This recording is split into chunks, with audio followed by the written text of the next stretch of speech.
Corona महामारी के दौरान जो छात्र महाविद्यालय नहीं आ पा रहे हैं, उसको ध्यान में रखते हुए, बच्चों के भविष्य को ध्यान में रखते हुए उनकी पढ़ाई का नुकसान नहीं हो, इस हेतु महाविद्यालय प्रशासन द्वारा विषयवार ई कंटेंट तैयार किए गए हैं। प्रथम वर्ष विज्ञान के छात्रों हेतु रसायन शास्त्र विभाग द्वारा भी ई कंटेंट तैयार किए गए हैं।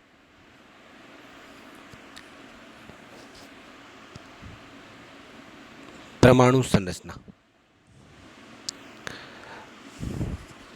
सर्वप्रथम परमाणु की खोज जॉन डाल्टन द्वारा की गई और ये बताया कि परमाणु किसी भी पदार्थ का वह छोटे से छोटा अंश है जिसे आगे विभाजित नहीं किया जा सकता है।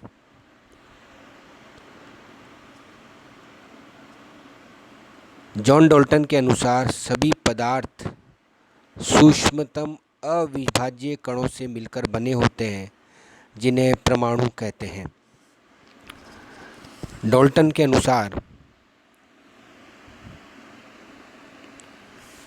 प्रत्येक तत्व अत्यंत सूक्ष्म कणों से मिलकर बने होते हैं, जिन्हें परमाणु कहते हैं। किसी निश्चित तत्व के परमाणु समान होते हैं, लेकिन दूसरे तत्व के परमाणुओं से भिन्न होते हैं। प्रत्येक तत्व का परमाणु एक विशिष्ट कण है जो अभिलाषणिक द्रव्यमान रखता है, परंतु यह संरचना रहित होता है। परमाणु अविनाशी होते हैं, अर्थात इन्हें न तो उत्पन्न किया जा सकता है और न ही नष्ट किया जा सकता है। तत्वों के परमाणु रासायनिक अभिक्रिया में भाग लेते हैं और अणु बनाते हैं। इस प्रकार परमाणु अविभाज्य कण हैं, जिन्हें आगे विभाजित नहीं किया जा सकता। बाद में नियमित रूप से खोज हुई और ये पता लगाया गया कि परमाणु अन्य घटकों से मिलकर बने होते हैं। परमाणु में मुख्य रूप से 3 घटक होते हैं: इलेक्ट्रॉन, प्रोटॉन और न्यूट्रॉन। इलेक्ट्रॉन ऋणावेशित भाग होता है, जबकि प्रोटॉन धन आवेशित कण होते हैं। प्रोटॉन और न्यूट्रॉन दोनों सम्मिलित रूप से परमाणु के नाभिक में पाए जाते हैं, जबकि इलेक्ट्रॉन परमाणु के चारों ओर वृत्ताकार कक्षा में चक्कर लगाते हैं। इलेक्ट्रॉन की खोज जे थॉम्सन द्वारा की गई और ये ऋण आवेशित कण है, जबकि प्रोटॉन धन आवेशित कण है और इनकी खोज गोल्डस्टीन द्वारा की गई। न्यूट्रॉन आवेश रहित कण है, लेकिन इनका द्रव्यमान प्रोटॉन के द्रव्यमान के लगभग बराबर होता है। प्रोटॉन और न्यूट्रॉन दोनों सम्मिलित रूप से न्यूक्लियॉन कहलाते हैं और परमाणु के नाभिक में स्थित होते हैं।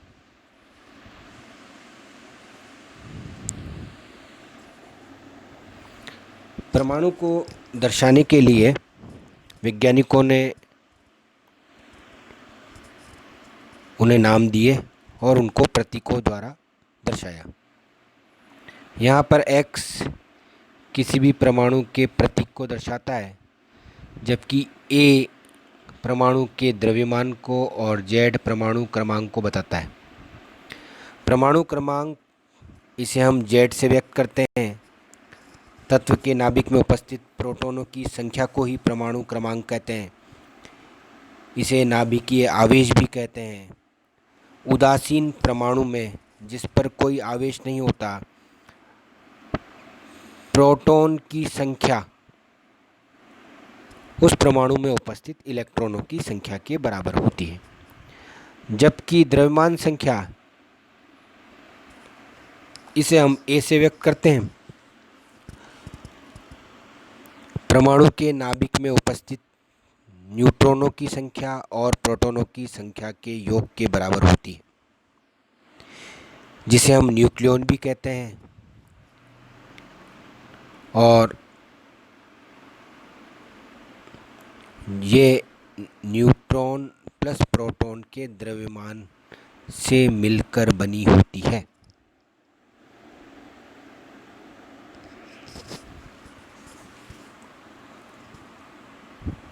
परमाणु की खोज के पश्चात रदरफोर्ड नामक वैज्ञानिक ने नाभिक की खोज की।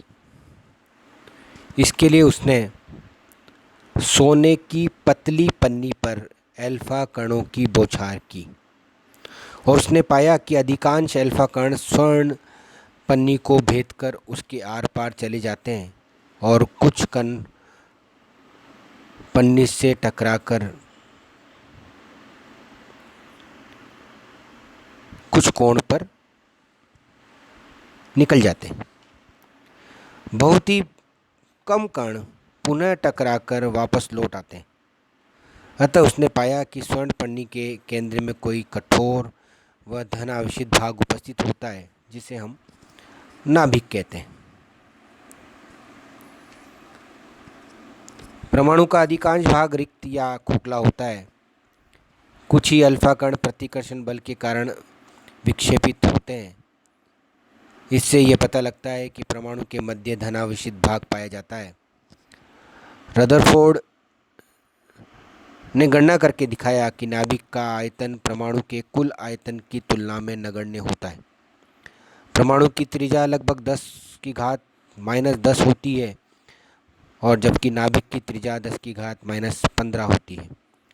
परमाणु का धनावेश व द्रव्यमान एक अति अल्प क्षेत्र में केंद्रित होता है। रदरफोर्ड ने कहा कि नाभिक के चारों ओर इलेक्ट्रॉन वृत्ताकार कक्षाओं में चक्कर लगाते हैं और इन कक्षाओं में इलेक्ट्रॉन बहुत तेज़ी से घूमते हैं। इसलिए यह परमाणु मॉडल सौर मंडल से मिलता जुलता है, जिसमें सूर्य नाभिक होता है और ग्रह गतिमान इलेक्ट्रॉनों की तरह उसके चारों ओर चक्कर लगाते हैं। इलेक्ट्रॉन और नाभिक आपस में आकर्षण के स्थिर विद्युत बलों द्वारा बंधे हुए होते हैं।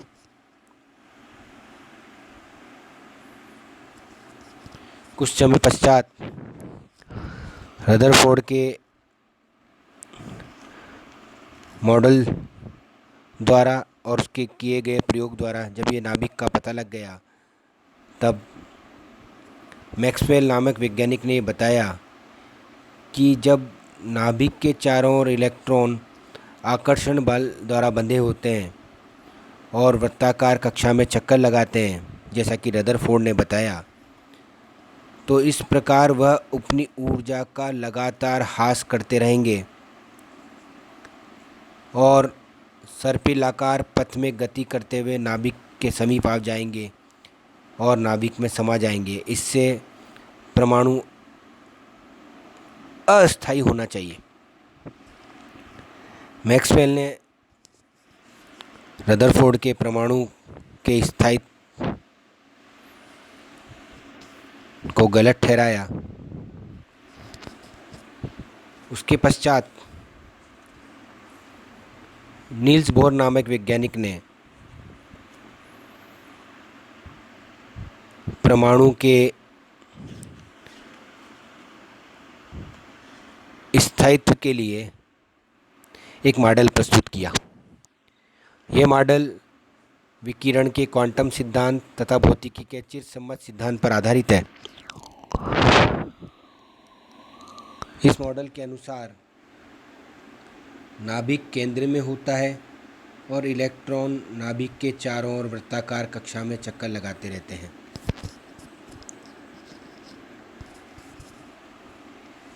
और परमाणु के नाभिक में प्रोटॉन और न्यूट्रॉन उपस्थित होते हैं।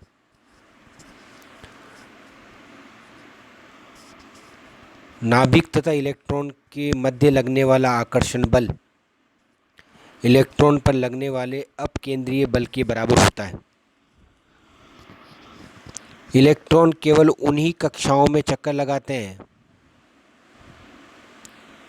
जिसमें इलेक्ट्रॉन का कोणीय संवेग mvr h/2 के पूर्ण गुणज होता है। जिन कक्षाओं में इलेक्ट्रॉन चक्कर लगाते हैं उन्हें स्थायी कक्षा कहते हैं, क्योंकि इन कक्षाओं में इलेक्ट्रॉन की ऊर्जा सदैव निश्चित रहती है। बोर ने ऊर्जा के क्वांटीकरण सिद्धांत को भी बताया और ये बताया कि प्रत्येक कक्षा की ऊर्जा निश्चित होती है। जब इलेक्ट्रॉन को ऊर्जा दी जाती है तो वो एक कक्षा से दूसरी कक्षा में उच्च कक्षा में चला जाता है। वहाँ कुछ समय रहने के बाद वो ऊर्जा का उत्सर्जन करता है फोटोन के रूप में और पुनः अपनी वापस मूल कक्षा में आ जाता है। इस प्रकार वो अपनी ऊर्जा स्थिर बनाए रखता है। बोर ने बताया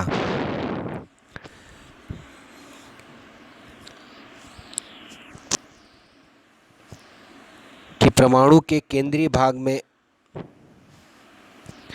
छोटा सा धनात्मक आवेश वाला नाभिक होता है तथा उसके चारों ओर के वृत्ताकार कक्षा में इलेक्ट्रॉन चक्कर लगाते हैं। यह मॉडल सौर मॉडल के मॉडल जैसा है। अंतर केवल इतना है कि यहाँ इलेक्ट्रॉन की वृत्तीय गति के लिए आवश्यक अभिकेंद्रीय बल नाभिक में स्थित धनावेशित प्रोटॉन व ऋणावेशित इलेक्ट्रॉनों के बीच आकर्षण बल से मिलता रहता है।